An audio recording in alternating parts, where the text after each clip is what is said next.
2020.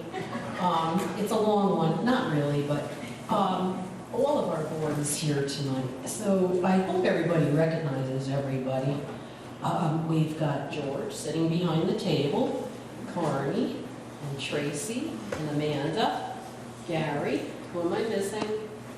Roger. Roger. I was staring at that, Roger. The man who puts all this together for us. So, first of all, I want to do a formal introduction to our new Vice President, Amanda King.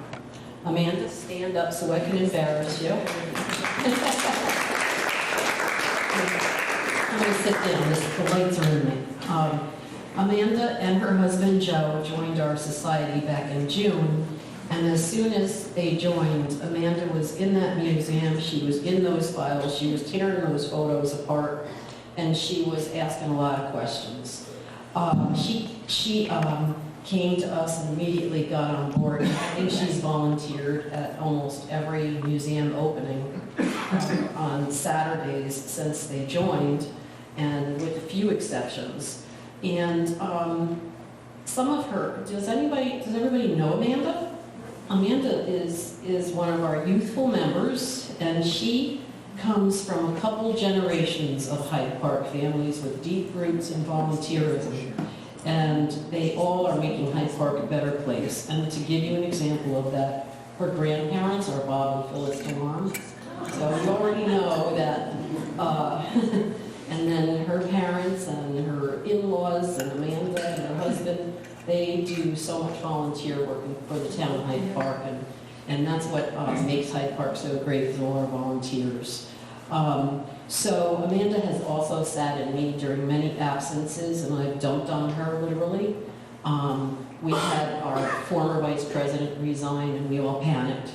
And she stood up, took all that responsibility. She's updating forms, and you can tell by her new mailings and nice mailings that go out to all of you, and your nice letters, that we definitely had a change of pace going on. And she's self-motivated and enthusiastic, and if you need anything or have any questions, if you write us, she'll respond. If she can't figure it out or find it out, she'll get back to you. So I want to say welcome to Amanda, and also, I don't know if we thanked you for supporting us and buying our calendars this year. We had another successful year selling calendars, and we have, I think, 4. We had to reorder because we ran out, but I think there's 4 remaining in case there's a need or a want for any more over at George's table. And also, thank you for renewing your memberships, and thank you for becoming members. Also, I think I mentioned this last year, that one of the big projects we're going to work on for our Historical Society is restoration. Am I using the right word? Restoration of the Little Red Schoolhouse. That's going to take an army of to-dos, and we're going to do it quickly and efficiently, and we're going to have help from the Boy Scouts, and we've already got contractors looking at it, and we're going to. I met with Pedro with Hyde Park School District, and we're going to have a big meeting with all of the heads of the departments March 10th. How about BOCES? I've got everything out. We got everything worked out. It's going to be also like a Boy Scout Eagle project. They're going to do fundraising, we hope, and we've already had people look at roof, siding, everything, painting, drainage.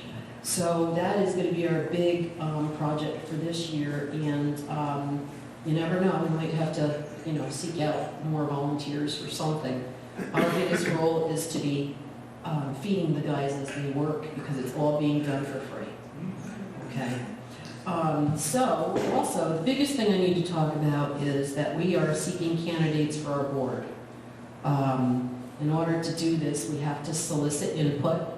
And we need to vote on the board members, the 4 board members that are board. We have trustees and board, and we are going to be putting out a mailing to more than just our membership, hopefully like the library, the Trade Society, put it on Facebook to get these candidates. And we need to do it as soon as possible because the two positions in particular that we're going to be seeking are president and vice president. I say vice president because I have been training Amanda or mentoring her, and I didn't have to do a lot of that, to take on the role as president. And that's an important feature because look at her youth and her enthusiasm and what she brings to the table. And she, knows a lot of people, and we need that in this society as our members, and we all, I say the aging workforce. It's not the workforce, but look around, right? So please, if there's anybody that is interested, we have a need to know that you have a desire, and if you don't have a desire, who your recommendations might be. And I would like to have that before our next March meeting, because I'd like to make this transition in March. So please think about it, pass that information on, and also for any other positions on the board that people may be interested in. Oops, sorry, I touched it, I think. By mistake is those hands. Okay, and I think that's all I have. With this year, we're going to be, also working on Rev 250. So Amanda's going to have her hands full, and that will, there's a lot going on with the county and other historical societies, and there's a lot going on. There's a lot on our plates, and every single person on the board has been involved in some piece of that. And Carney is going to come up here to talk for a minute about an inquiry that Owen had. So this will only be 1 minute. I've had contact with Scenic Hudson about a project that Owen brought up, the Rent House, and we had pretty good response from them on the Rent House, and they said, well, what do you want to do with it? They asked me, what do we want to do with it? I says, all we want to do is work with you. If you have a program, we want to help you in any way we can. Then the second project, I inquired about Cromwell, which is burned out wreck right now, and I didn't get good luck with that. They just said that was beyond their expertise, and I imagine what will happen with Cromwell, it'll get sold to some multi-millionaire and he'll have to fix it. I just hope it doesn't fall to the ground the way this place did up between Wilderstein and Rhinebeck. There's another place, Wincliffe or something like that. That was allowed to just deteriorate, and it's worthless now. But Cromwell's got some value to it. So let's all hope that some rich person affords to buy Cromwell. And my thought was the guy that's doing all that development down at Belfield around the hotel there, he's fabulously wealthy. If any of you know him, it's not you, is it?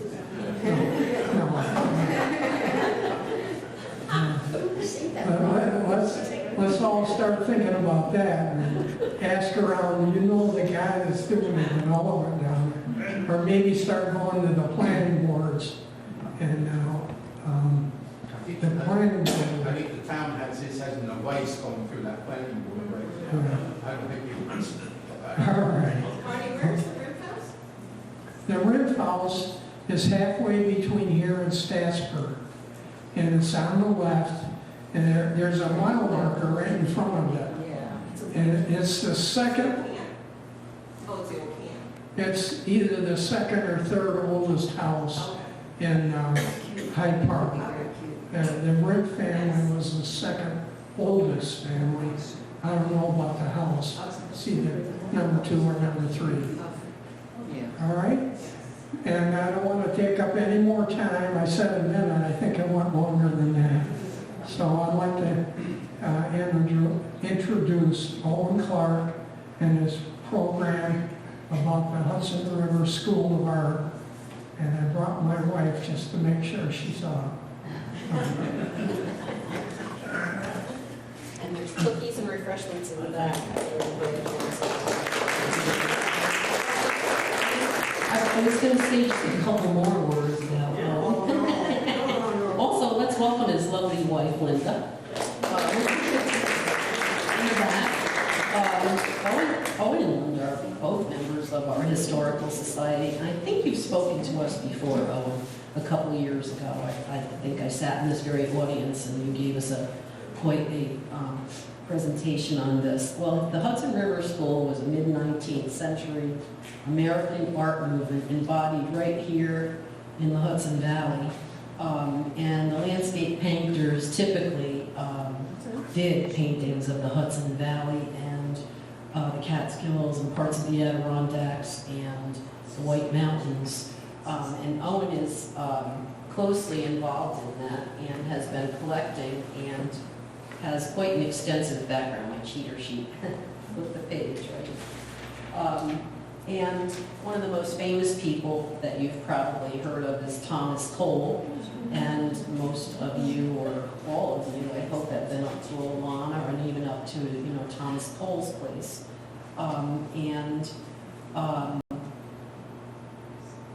Owen started collecting paintings. I'll let him do all the talking on that.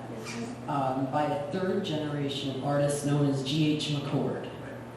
And he grew up in Jersey, worked for the Federal Reserve Bank as a trust bank examiner. I had to think about that for a while. And that led to his interest into estate and trust work. And you know where that goes from there. That's like going in and clean-outs, right?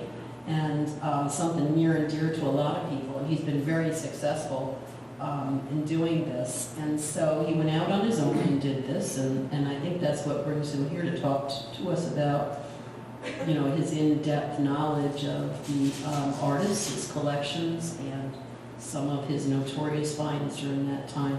So let's welcome Owen.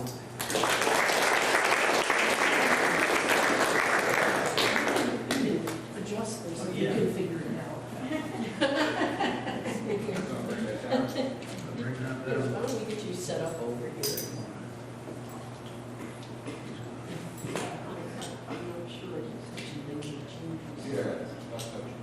Where'd that come from?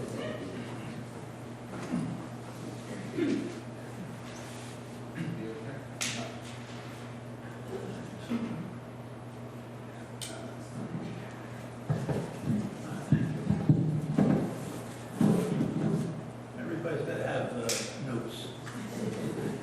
If you want to speak out, okay.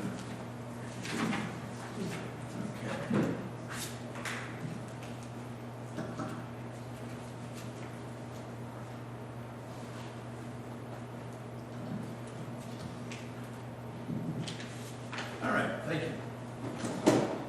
So as it states, it's the period 1825, 100 years ago, this all started. And it really started with Thomas Cole. Thomas Cole was on his way up the Hudson River on a steamboat, on his way to the Catskill Mountain House. And when he was there, he did a lot of drawing, sketches. And then when he went back to New York City, he turned those sketches into art, actually oil paintings. And they were on display at his gallery. And other people got involved with it. And I'll be commenting on some of those people. It's called an American identity. And that's what John Trumbull, who was an artist, he declared this style as the American identity in painting. He also said it was the birth of American art. And that has a major importance.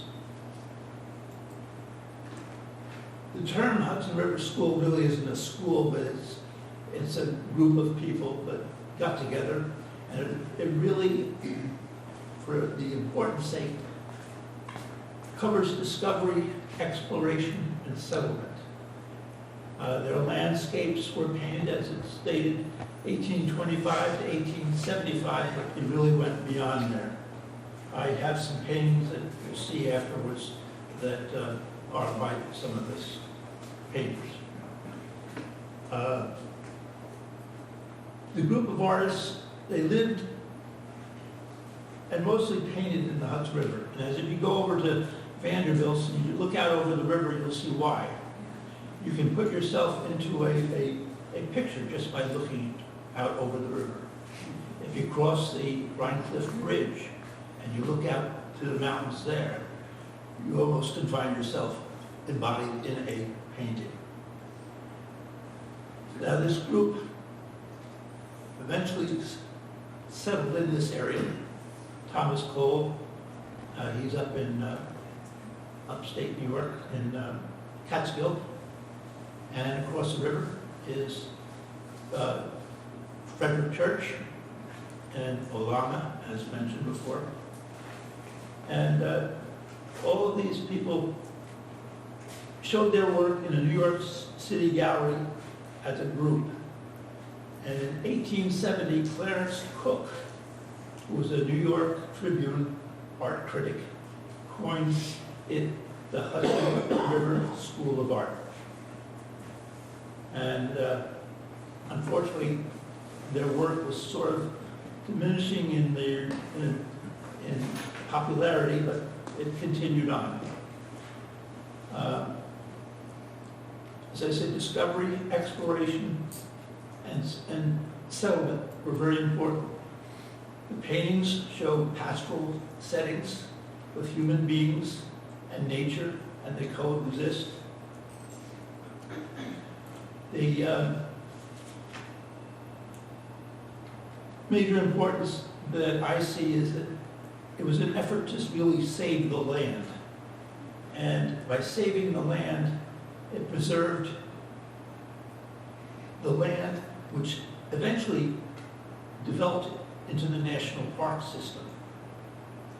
And it also got into environmental issues, such as a movement to protect the forest, protect our air, our water, and our wildlife. So that is a major importance of this School of Art. And as you can see some of the paintings which I'm going to show, you'll see some animals in there and how they're depicted in the painting. Now there were 3 generations of artists. The first generation was Thomas Cole, obviously.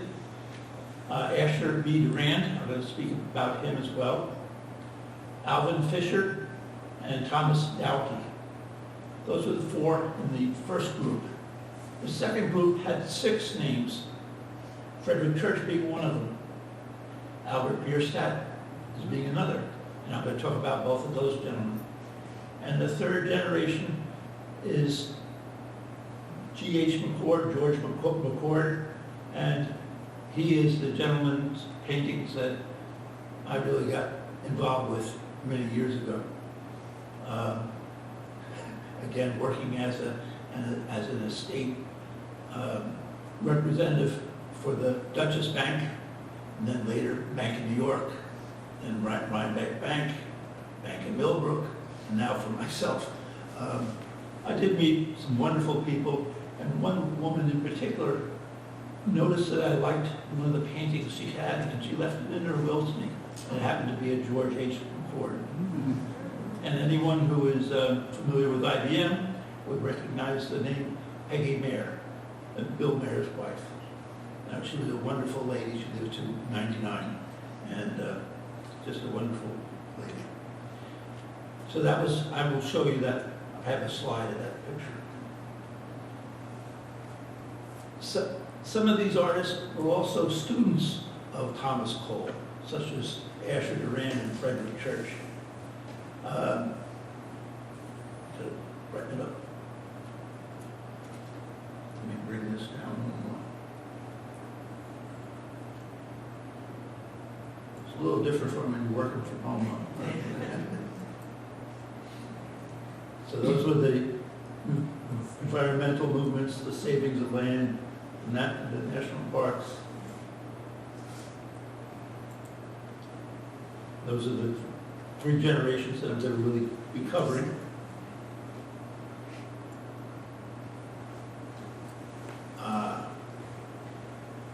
I think that the most famous painting of all is Kindred Spirits.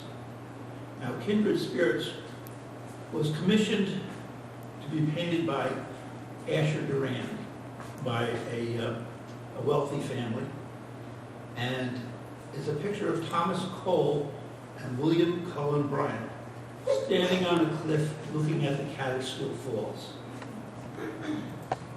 That's the painting. Now, this particular painting was it was donated eventually to the New York City Library by the family that owned it. And in 2006, the New York Public Library sold it to Crystal Bridge Museum of American Art in Bentonville, Arkansas. $36 million. And, these are the things, and preparing for a talk like this, you find it, you just I learned also that an Asher Durand painting sold for $40 million at another sale. But this, I think, is probably the most famous.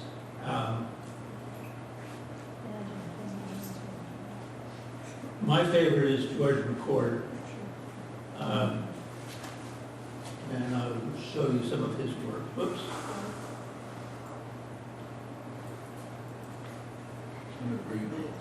Okay. All right. Thank you. I hear myself. I know. I don't want to get in your way. That's all right. What I'm illustrating here are some of the McCord paintings that Linda and I own. These are in our home. This one is the one that I inherited from Peggy Mayer. It really touched me, and you'll see that what's important here is the use of light. Light is a very important aspect for all of the paintings at our Hudson River School. You can say, well, this is morning or this is afternoon. How about this one? That looks like morning because it's got a yellow sky. That's a G.H. McCord. It's a smaller painting, but it's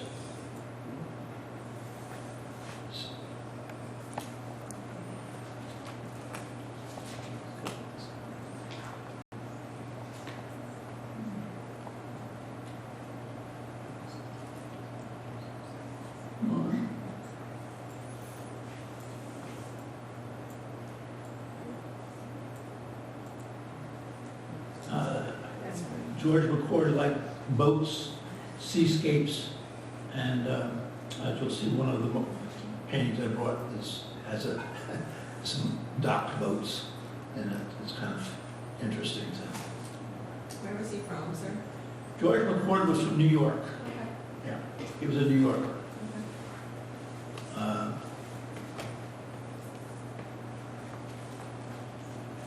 I'm looking for a particular quote that I wrote down.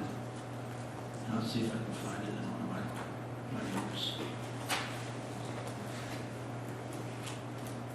Bear with me. Okay, well, I'll get back to it. Now, this is a painting by Susie Barslow. Her work is in quite a few museums, and she worked with and lived in the Catskills. She enjoyed painting in the Green Mountains and the White Mountains. And when she was 2 years old, she witnessed her mother's being painted by Asher Durand as her portrait. And that had a big influence on her life. And that's one of her pictures, one of her paintings. I don't own this one, but I've seen it in the museum.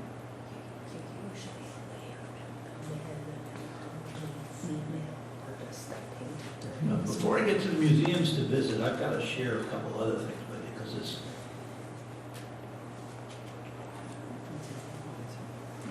as I said, Thomas Cole was he was quite the teacher to Frederick Church, Sanford, Gifford, and John Frederick Kenneset.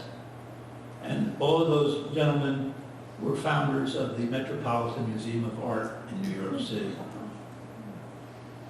Now, Asher Brown Durand, he was a New Jersey boy. He was from Maplewood, New Jersey, where he also passed in Maplewood. But he was an engraver. I started out as an engraver, and he engraved the Declaration of Independence for John Trumbull, and it took him 3 years to do that. He also engraved The Wife by Samuel F.B. Morse. And he was friends with Thomas Cole and accompanied him in the Adirondacks and the Catskills and the White Mountains.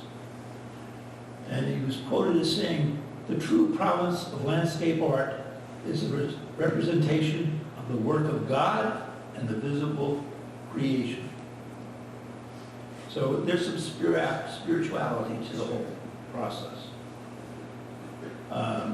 As I said, he did the painting of Kindred Spirits, and in 2018, his painting Progress, I don't know where that is now. Oh, yes, it is. It's in the Virginia Museum of Fine Arts. That was the one that sold for $40 million. And many of his work is in the Brooklyn Museum. Frederick Church, he came from a wealthy family from Hartford, Connecticut.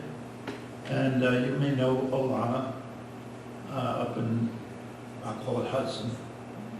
And he was elected the youngest associate of National Academy of Design. And he traveled throughout the country, did a lot of work in the western mountains. And he actually is part of a group that is not only the Hudson River School of Artists, but also a group called the American Artists of the Western Frontier. Albert Bierstadt, here's a gentleman he was a German-American. He came over at the age of 2. And he grew up in New Bedford, Massachusetts. And he was a second Hudson River School of Art painters. He traveled west and also became a landscape artist of the Rocky Mountains, similar to the other gentleman. Unfortunately, in 1882, a fire destroyed his studio in Irvington, New York, and many of his paintings were lost, which means now the ones that survived are worth a lot more money. And if you look at this as an investment, and also as a hobby, you would say, well, if I had the chance to buy an Albert Bierstadt, or even see one, I would enjoy it. Now, we have one right here in town.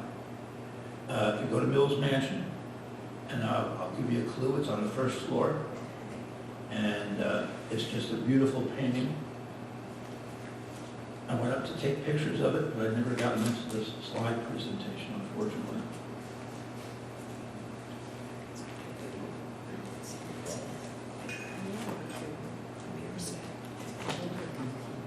Now, going back to my friend George McCord, a lot of his work is in the Brooklyn Museum of Art and the Hudson River Museum. And the Hudson River Museum is down near Yonkers. This is There are two locations which are close by that I think are worth taking a visit to. First, closest obviously is Statsburg, Mills Mansion. I keep referring to it as Mills Mansion, but its new name is Statsburg.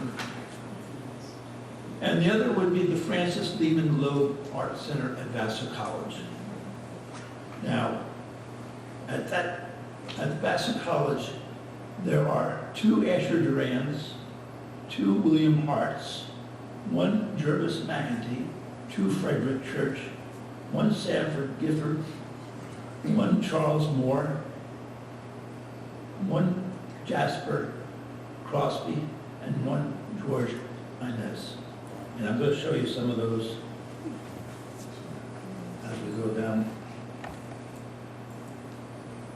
Now, the middles, this is where the clue is. Look for it on the first floor, and then be surprised.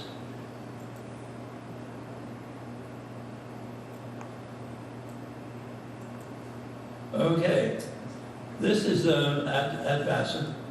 This is Frederick Church. It's called Autumn in America.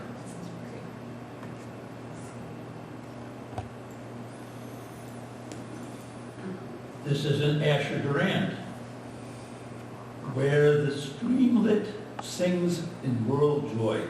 I don't know where they came up with these names.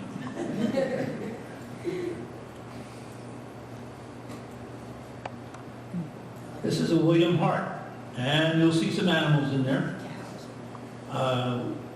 William Hart, this was landscape with cattle, very simple, down to earth.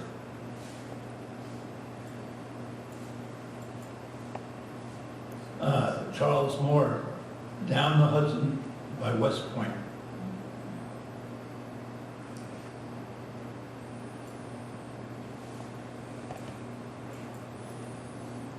Asher Durand.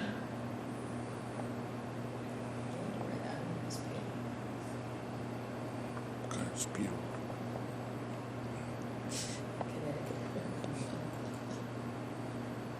George Inez.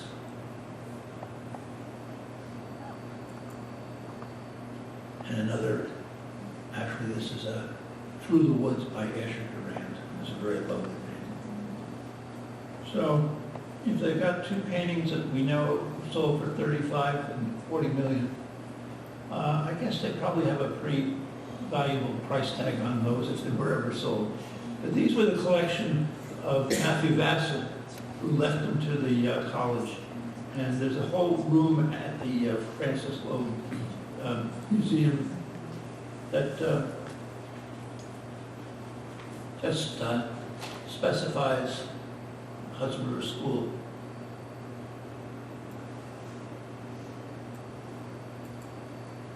Now, there's a lot of books for research, and I brought some books. If afterwards you'd like to come and see some of them. There's a wonderful map that I found, 19th century painters, and it's actually a map of location of where the painters are in some of their paintings. And this is what you're really taking a good look at. I've got a number of different books that are worth. The other thing is, this is the painting that is at Mills Mansion. I did get a picture of it. That is the Mills Mansion. Who is that painted by? That is Albert Bierstadt. That's the Rocky Mountains, right? Yeah, it's Rocky Mountains. Yep. I also wanted to highlight a local artist from Hyde Park, Terrell Gable. I have started collecting some of her work because it's very familiar, very similar to the Hudson River School, and I have some of her paintings over at the table that I'll show you. But I'll just show you some of the pictures.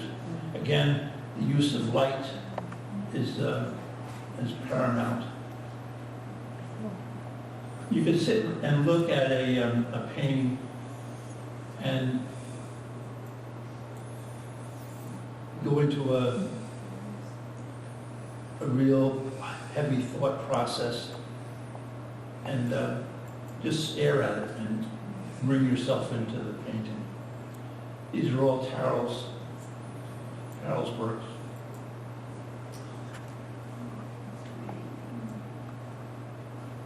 And matter of fact, a lot of her work is down at the new hotel across from the Culinary. As you take the elevator and you go up to the top floor and you come down, every time the elevator doors open, her work is being shown. And it's up for sale. And I brought a sort of a catalog showing some of the prices and some of the work that was there at the time. And there again, you know where that was taken from Vanderbilt's.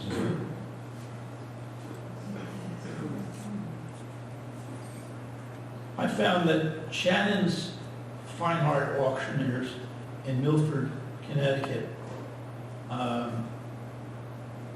is probably one of the leading reputable auction houses that I've ever dealt with.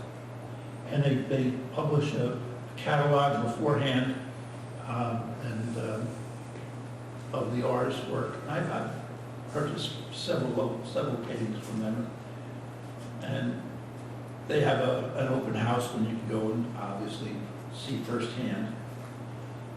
But they've been very helpful to me when I have to sell something, not of my own, but from an estate. They've been very helpful.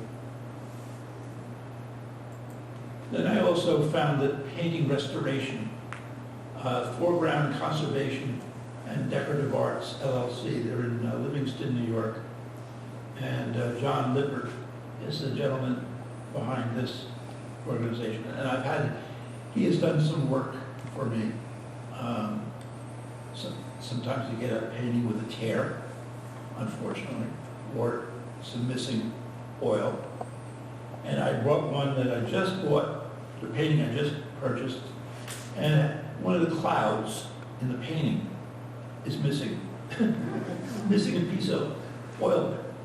So I will be taking it up to him, and he'll work on it, I'm sure, and bring it back to life. And he also cleans paintings. There's a little story that I like to tell too. This is called the History Travels with a Painting. Now, Sanford Gifford, he served in the Civil War as a soldier, and he painted the painting called Coming Storm. Now, it depicts the effects of weather and light on the banks of Lake George. And the painting was first owned by Shakespeare actor Edwin Booth, John Wilkes Booth's brother. Now, Herman Melville, the great writer, saw the painting on exhibit in New York City and purchased it right after the death of President Lincoln. And he wrote a poem about tragic symbolism. So it's something really to think about. You know, here's a painting owned by the brother of, and then Herman Melville steps into the picture. He writes a story about it.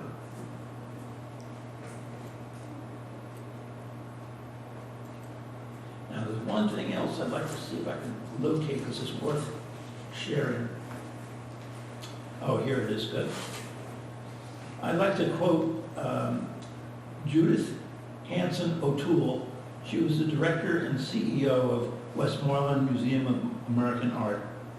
And she says, the artists of the Hudson River School had a seemingly appetite for direct observation of the landscape around them, fed by the belief in both beauty and spiritual nature. She goes on to say that the artists were inspired by the seasons, the times of day, the weather condition, and various effects of light. And use of this treatment of light can change a mood. So when you see some of the paintings that I'm going to unveil over on the side, you'll see, and you'll ask yourself, is this a morning shot or is this an evening shot?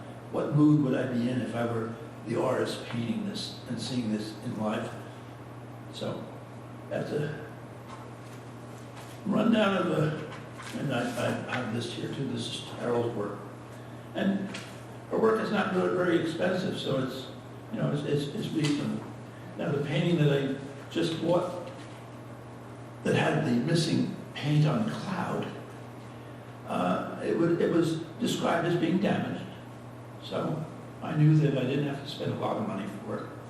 So I put in my bid, and it came out of Baltimore, Maryland. And it was reasonable to get the painting at the price I paid with their surcharge, and then also the shipping. And I'm still in good shape. And then I know that I've got a restoration work, and I just know I'm still in good shape. So, and if George H. McCord becomes more popular, obviously these become more valuable. And I'm hoping that'd be the case. If not, my grandchildren will someday hopefully reap the benefit of Grandpa's work and collecting it. Okay, any questions? Yes? How does restoration work, and how much does it cost? Well, it all depends if you're gonna have it all cleaned, and if you have tears, and paint, it's not very expensive. These people are professionals. And when you walk into his studio up in Livingston, you'll see some magnificent pieces of art that people have brought to him for his work. And I had two paintings done, and it was less than $1,000. And one had 2 tears in it.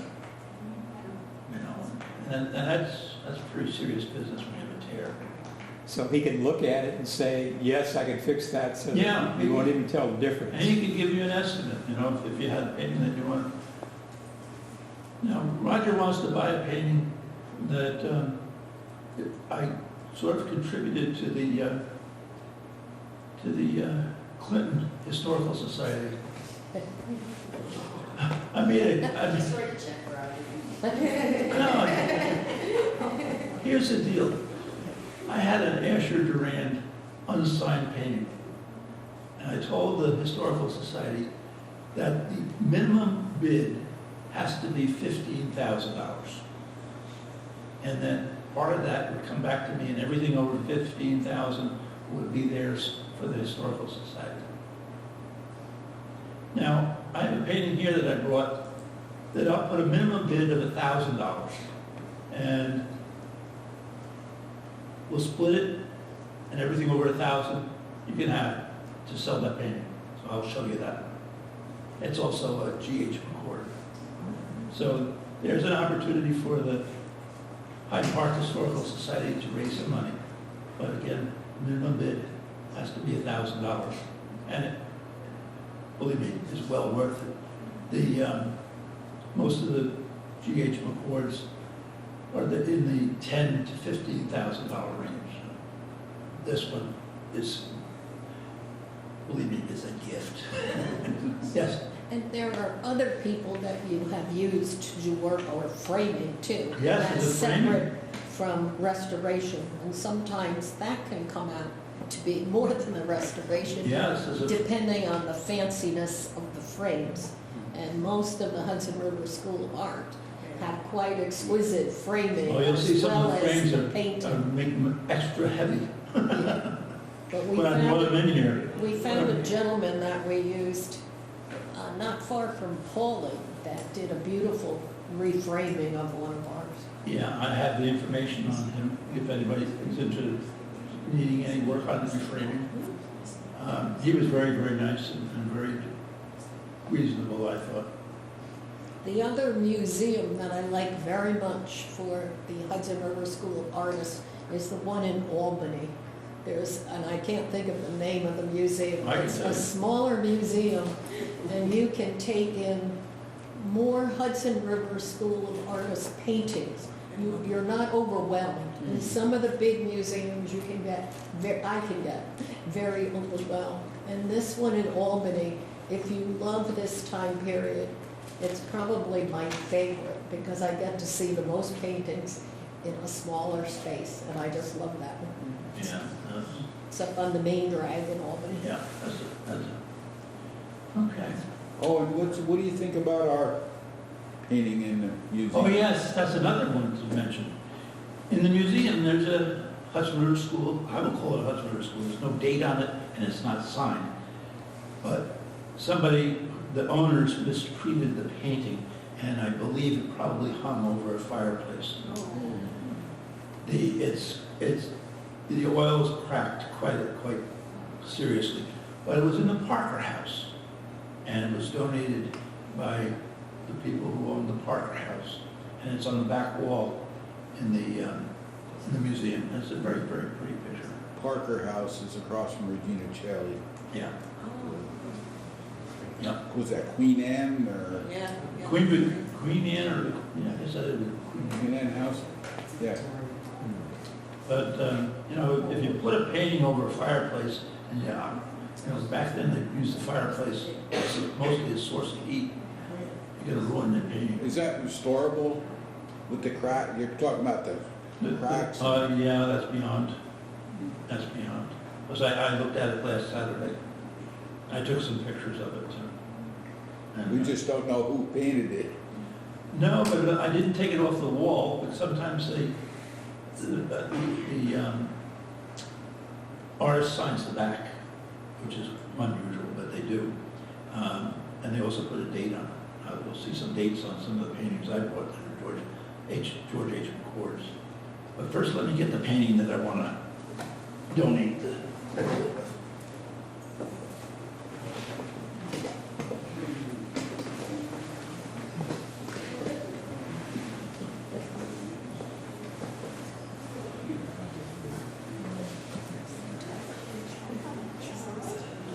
There you go, Roger. 1,500, Roger.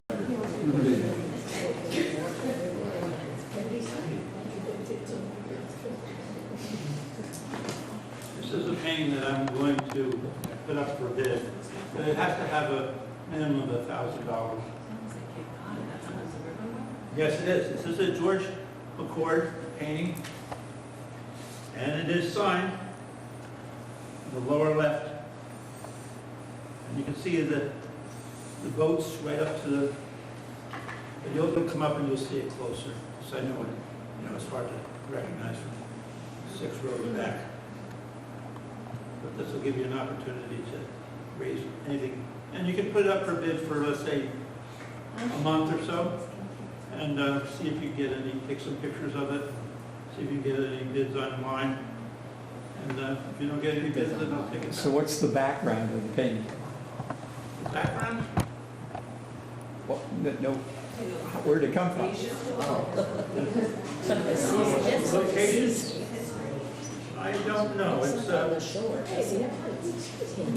looks like it's a fishing village, Yeah, and then a fishing boat coming in. yeah, what I'm asking about It's is, about 18, I would say 1880, in that range. and how did you get it? I bought it at auction. Oh, this is the one. This is one of them I bought, yeah. Okay, cool. So I'll leave this on this table here, so it'll be identified as being separate from the others. Oh, and I assume they're rated by condition or something, each painting? Is that rated to a, I don't have a rating on it, but I could, do they have such a thing with paintings? which is really interesting is that on Facebook, there's a page for Hudson River School of Art, and people show their work, and a fellow by the name of McCormick, just trying to think of his first name, he's an appraiser, and he's up in Hudson, and I'm going to have a meeting with him in a couple of weeks, because today I was in an attorney's office talking about an estate that I'm working on, and mentioned Hudson River School of Art, that I was doing this tonight. And she said, well, I have a client who has several in their house, and I told them that they should get them appraised, but I don't know who to have appraised. So Ed McCormick is going to be the one who's going to do the appraisals. And I'm going to be he and Colin Stair. Colin Stair runs Stair Galleries. He's also does a wonderful auction. I've purchased things from him. He also He sold the Fabergé that I found in the attic. I found a Fabergé statue in the attic in an estate that I was working on. And I have pictures of it over on the table. I sold it for $5.2 million. And Queen Elizabeth was the buyer. That was in 2013. Here we go. He's a Russian Cossack. He was actually Tsar Nicholas II's wife's bodyguard. Where what attic was this? This was in town of Clinton. No. Her name was Betty Davis. Not the Betty Davis, but Betty Davis, who was the horsewoman. She had a horse farm. Yeah, and I was her executor. I was with her when she died up at the nursing home. I got up every 20 minutes and read from the Bible to her. It was really a very special moment. But the money went into a trust for her stepson until he died. And it was supposed to go 9 ways out to his children and his grandchildren, his wife and an ex-wife. But in the will, he was given power of appointment. And power of appointment is dangerous because he was able to change the direction of who was going to be the ultimate remainder of it. He gave everything to his current wife. He cut out his children, he cut out his grandchildren, and we're talking millions of dollars because that's where the money went from this artifact. So that's why I call it a dangerous, willfully, that's a dangerous thing to do, is give somebody a power of appointment of somebody else's will. But in this brochure, this was put together by Colin Stare. I spent $8,000 to have this little guy polished so it could be photographed. That was an expensive restoration, Roger. 8,000. People came from all over, well, I wouldn't say all over the world, but all over the country. They came to New York to see this. And when the jeweler from Queen Elizabeth came over, he said, I'll be buying it. So he was one of 5 telephones going on at that time. And he said, I've always wanted to say this, who will give me $1 million for this? I never, I had one fellow, this is true, he was there, he had offered me $2 million to take it out of the auction 2 weeks before. And I said, who the hell is this guy? It was Russian mob. So I said, Colin, I know, you don't give him my name if you don't mind, but I know he's right now if he goes down to the service office.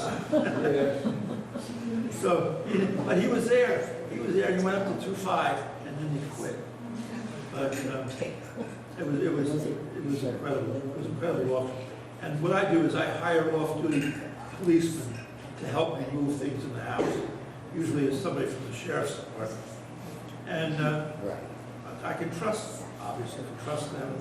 And then I don't get criticized for, bringing in less expensive help. So, yes. I think this is the same piece of art, but our plumber, John Robinson, Oh, John Robertson, yeah. yes, he was working at that house. Yes, he was. And he was told there was something up in the attic, and if there's something up there, he could take it. No, No? that's not true. That's not true. How'd it go? Well, he did some work for me over at the house, yes. And, but I never offered anybody to take anything because it belongs to the estate. It's not mine to give away. It belongs to the estate. And I'm very serious about that my whole reputation banks on that. So, I was working on another estate not too long ago in Statsburg, and I found a collection of storybook dolls. Now, they are the ugliest dolls you'd ever want to see. Nobody wanted to go near them. None of the auction houses wanted to go near them. to work. I consider it work, it was too scary. I took pictures of it, anybody wants to see the story. But I have some interesting books here that you can take a look at. I thank you very much.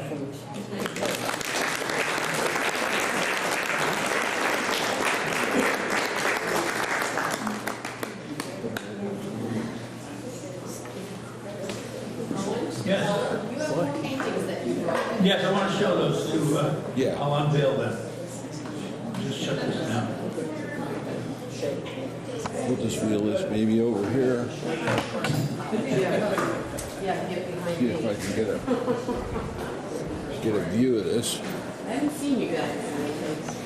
Been hibernating? Carla was just saying, she was driving by, I think she saw you, but she had to be somewhere. Oh, it's probably my driveway, staring at everything, I was so mad. Yeah, yelling at the snow. Oh, cursing at it. I wasn't down. I know where you We got live. a little more tonight too. Smile, George. We have stuff on the front porch, Yeah. but also out in the barn, it's an art gallery Oh, yeah? that nobody knows anything about. Oh, really? Wow. Isn't that beautiful? There's the animals. That's a pretty one, yeah. I need my glasses. Can we turn, Yeah. how do we turn these lights on? Yeah. I love the story is this about the one? light. It's a nice story. Yes, it is. I told Oh, this is Meredith a about McCord? This is a McCord as well? that. This one here? No, this is a Terrell Gable. Carol. This would go with this group here, I guess. I'll just move these things down. And these are McCord. And anybody wants any of these brochures or pictures? These are magnets, nice magnets.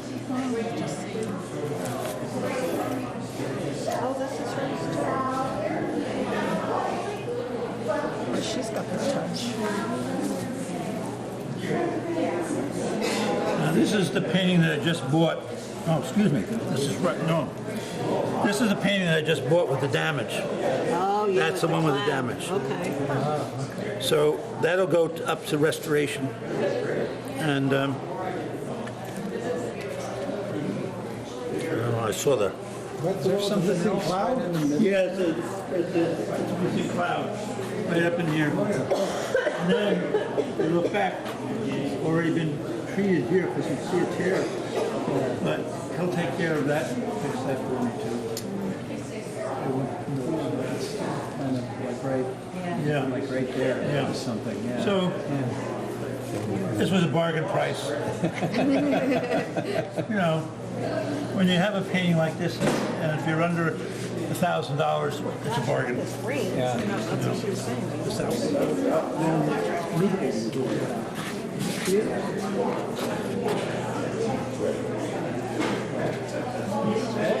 Watercolors are nice. Yeah. I like it, Yeah, they're very rare. yeah.